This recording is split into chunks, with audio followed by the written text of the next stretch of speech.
ಈಗ ಅಂತ ಅವ್ರಕ್ಕಿಂತ ಅಲ್ರಿ ಅವ್ರಕ್ಕಿಂತ 1000 ಪಟ್ಟು ತಪ್ಪು ಮಾಡಿದವರು ಪಕ್ಷ ಹೊಡೆದಂತ ಭಾಳ ಜನ ಅವ್ರಿಗೆ ಯಾಕೆ ಕ್ಷಮಿಸಿರಿ ನೀವು? ನಾವು ಒಬ್ಬ ವ್ಯಕ್ತಿ ಇಲ್ಲ, ಅವ್ರು ನಮ್ಮ ಸಮಾಜ ಮೀಸಲು ನಾಯಕರ ಕಾರಣಕ್ಕೆ ನಾವು ಇವತ್ತು ಅವ್ರಿಗೆ ಬೆಂಬಲ ನಿಂತೇವೆ.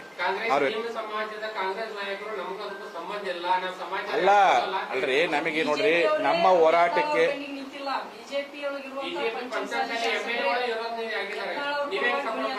ಅವ್ರು ಬಿಡ್ರಿ, ಅವ್ರು ಇರ್ತಾರೆ ಬಿಡ್ತಾರೆ, ಅವರು ಅವಕಾಶವಾದಿಗಳು ಇದ್ದ ಬರ್ತಾರೆ ಹೋಗ್ತಾರೆ, ಅವ್ರ ಬಗ್ಗೆ ಹೇಳಕ್ ಹೋಗಲ್ಲ. ನಮಗೇನೋ ನಮ್ಮ ಹೋರಾಟ ಸಮಿತಿ ಅಧ್ಯಕ್ಷ ಇದಾರೆ, ಅವರು ಯಾವುದೇ ಪಕ್ಷ ಚಟುವಟಿಕೆ ಮಾಡಿಲ್ಲ, ವಿನಾಕಾರಣ ಅವ್ರು ಉಚ್ಚಾಟನೆ ಮಾಡಿದ್ರೆ ನಮ್ಮ ಮನಸ್ಸಿಗೆ ನೋವಾಗೈತಿ. ಅದನ್ನ ಮಾಡಿದವರು ಕುತಂತ್ರ ಮೂಲಕ ಮಾಡಿದ್ದಾರೆ. ಆ ಕುತಂತ್ರ ಮಾಡೋ ವ್ಯಕ್ತಿಗಳು ಯಾರಿದಾರೆ ಅಂತ ನಮ್ಮ ಜನಕ್ಕೆ ಗೊತ್ತೈತಿ. ಇಲ್ಲ ನೋಡ್ರಿ, ಮೀಸಲಾತಿ ಹೋರಾಟ ನಮ್ಮ ಪ್ರಥಮ ಆದ್ಯತೆ. ಆ ಹೋರಾಟ ಮಾಡುವಂತ ನಾಯಕರುಗಳ ಅನ್ಯಾಯವಾದಾಗ ಅವ್ರ ಪರ ನಿಲ್ಲುವುದು ನಮ್ಮ ಕರ್ತವ್ಯ.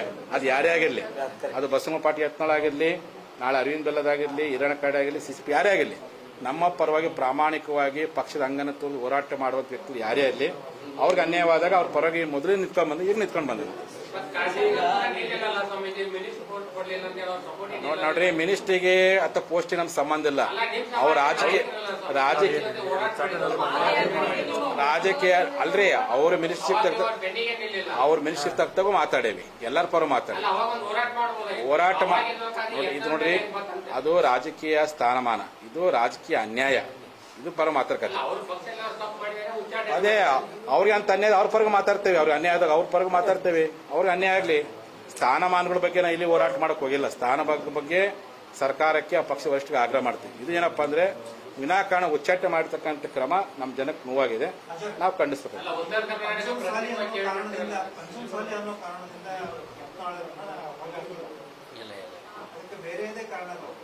ಅಲ್ಲ ಅವ್ರ ಸಾವಿರ ಅವ್ರ ಕಾರಣ ಹೇಳ್ಬೋದು. ನಮ್ಗೇನು ಕಾರಣಪ್ಪ ಅಂದ್ರೆ ನಮಗೆ ನಮ್ಮ ಜನಾಂಗ ಬೆಳವಣಿಗೆ ಸಹಿಸಲು ಮಾಡ್ಯಾರ ನಾವು ತಿಳ್ಕೊಂಡೇವಿ. ಅವ್ರು ಸಾವಿರ ಹೇಳ್ಕೊಂಡ್ರೆ ಅವ್ರ ಕಾರಣ ಹೇಳ್ಕೊಬೋದ್ರಿ. ಒಳ ಉದ್ದೇಶ ಏನೈತಪ್ಪ, ಅವ್ರ ಪಕ್ಷದ ಏನು ಸಾವಿರ ನಿರ್ಧಾರ ಮಾಡ್ಕೊಳ್ಳಿ, ಅವ್ರ ದೃಷ್ಟಿ ಏನೇ ಇರಲಿ. ನಮ್ಗೆ ಏನ್ ಅನ್ಸೈತಪ್ಪ ಅಂದ್ರೆ ನಮ್ಮ ಜನಾಂಗ ನಾಯಕರುಗಳನ್ನೇ ಟಾರ್ಗೆಟ್ ಮಾಡಕತ್ತ. ಇದು ಪಕ್ಷ ಸಮಾಜ ನಮ್ಮ ಜನಾಂಗದ ನ್ಯಾಯವನ್ನು ನಾವು ಕೇಳಕತ್ತಿ, ಸಮಾಜ ನಾಯಕ ಅನ್ಯಾಯ ಆಗ್ತದೆ ಕೇಳಕತ್ತಿ ಅಷ್ಟೇ. ನಮ್ಮ ಜನಾಂಗದ ನಾಯಕರ ಅನ್ಯಾಯ ಆಗೈತಿ, ಅನ್ಯಾಯ ಆಗ್ಬಾರ್ದು. ನಿಮಗೆ ದುಡ್ದಾರ ನಾಯಕರು ನೋಡ್ರಿ, ನಾಯಕರನ್ನ ಬೈದ್ರೆ ಮಾಡಿದ್ರೆ ನಾಯಕರನ್ನ ಬೈದ್ರೆ ಮಾಡಿದ್ರೆ ಕುಳಿತು ಬಗೆಹರಿಸುವಂತ ಅವಕಾಶ ಪಕ್ಷ ವರಿಷ್ಠ ಅವಕಾಶ ಇತ್ತು. ಸಂಧಾನ ಮಾಡುವಂತ, ಹೊಂದಾಣಿಕೆ ಮಾಡುವಂಥದ್ದು, ಉಚ್ಚಾಟನೆ ಮಾಡುವಂತ ಕ್ರಮ ಸರಿಯಲ್ಲ ಅಂತ ನಾ ಹೇಳ್ತಾರೆ.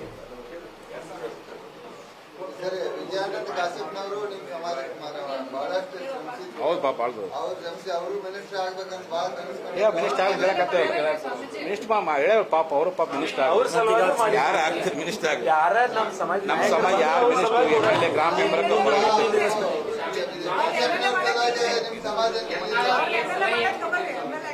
ಬಸವಣ್ಣ ಪಾಟೀಲ್ ಯತ್ನಾಳ್ ಬೆಳಗ್ಗೆ ದೂರ ಮುಖ ಸಂಪರ್ಕ ಮಾಡಿದ್ದೀನಿ. ಯಾವ ಕಾರಣಕ್ಕೂ ನೀವು ದುಡ್ಡಿಗೆಡ್ಬೇಡ, ಅವರ ದುಡ್ಡಿಗೆಟ್ಟಿಲ್ಲ, ಧೈರ್ಯವಾಗಿದ್ದಾರೆ. ನನಗೆ ಅವ್ರು ಧೈರ್ಯ ಹೇಳ್ಯಾರೆ, ಸಮಾಜ ಅವ್ರ ಪರವಾಗಿದೆ ಅಂತ ಮಾತು ನಾನು ಹೇಳಿದನಿಲ್ಲ. ಅಲ್ಲ, ನಾನು ಹೇಳಿದ್ದೇನಪ್ಪ ಅಂದ್ರೆ ಅವರು ತಮ್ಮ ಗಟ್ಟಿತನದಿಂದ ತಮ್ಮ ಕೂಗಿ ಏನಿದೆ ಉತ್ತರ ಕರ್ನಾಟಕ ಅಭಿವೃದ್ಧಿ, ನಮ್ಮ ಸಮಾಜ ಮೀಸಲಾತಿ ಹೋರಾಟ, ಅವರ ಸಿದ್ಧಾಂತಗಳ ಬಗ್ಗೆ ಏನು ಹೋರಾಟ ಮಾಡೋದು ಗಟ್ಟಿಯಾಗಿ ಮುಂದುವರಿಸಲಿ. ಅವರು ಸಮಾಜ ಒಳಿತಿಗೋಸ್ಕರವಾಗಿ, ನಾಡಿನ ಅಭಿವೃದ್ಧಿಗೋಸ್ಕರವಾಗಿ, ಉತ್ತರ ಕರ್ನಾಟಕದ ಅಭಿವೃದ್ಧಿಗೋಸ್ಕರವಾಗಿ ಏನೇ ಒಳ್ಳೆಯ ತೀರ್ಮಾನ ತೆಗೆದುಕೊಂಡ್ರು, ಅದು ರಾಜಕೀಯ ತೀರ್ಮಾನ ಇರ್ಬೋದು, ಸಾಮಾನ್ಯ ತೀರ್ಮಾನ, ಅವ್ರ ಜೊತೆ ನಾವು ಇಡ್ತೀವಿ ಅಂತ ಹೇಳಕ್ ಇಚ್ಛೆ ಪಡ್ತೀವಿ. ಇಲ್ಲ, ನಾನು ಅದನ್ನೇ ಹೇಳಕ್ ಹೋಗಲ್ಲ. ನಮ್ದೇನಪ್ಪ ಈಗ ಮೊದಲು ಏನಪ್ಪ ಅಂದ್ರೆ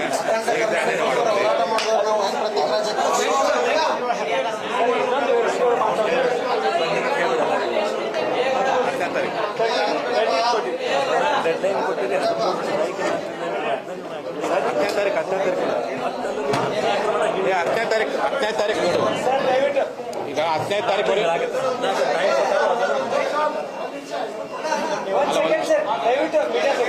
ಮೇಡಮ್ 10ನೇ ತಾರೀಕು ಏಪ್ರಿಲ್ ಒಂದು ನಿಮಿಷ ಆಗೋಣ. ನಮ್ಮ ಶರಣ ಡೇಟ್ ನಿಮ್ಗೆ ಹೇಳಿದಾನೆ. ಡೇಟ್ ಬಗ್ಗೆ ನೋಡಿ ಕಂಪೇರ್ ಮಾಡಿ. ಏಪ್ರಿಲ್ 10ನೇ ತಾರೀಕು ಒಳಗಾಗಿನೇ ಗಡುವು ಕೊಟ್ಟೇವಿ. 13 ತಾರೀಕಿಗೆ ಬೃಹತ್ ಪ್ರತಿಭಟನೆ. 10ನೇ ತಾರೀಕು ಗಡುವು ಕೊಟ್ಟಿದ್ದು ಸರ್. 10ನೇ ತಾರೀಕು ಏನಾರ ಸಕಾರಾತ್ಮಕ ಪ್ರತಿಕ್ರಿಯೆ ಕೊಡ್ಲಿಲ್ಲ ಅಂದ್ರೆ 13ನೇ ತಾರೀಕು ನಮ್ದು ಪ್ರತಿಭಟನಾ ಇದು ಮಾಡ್ತೀವಿ.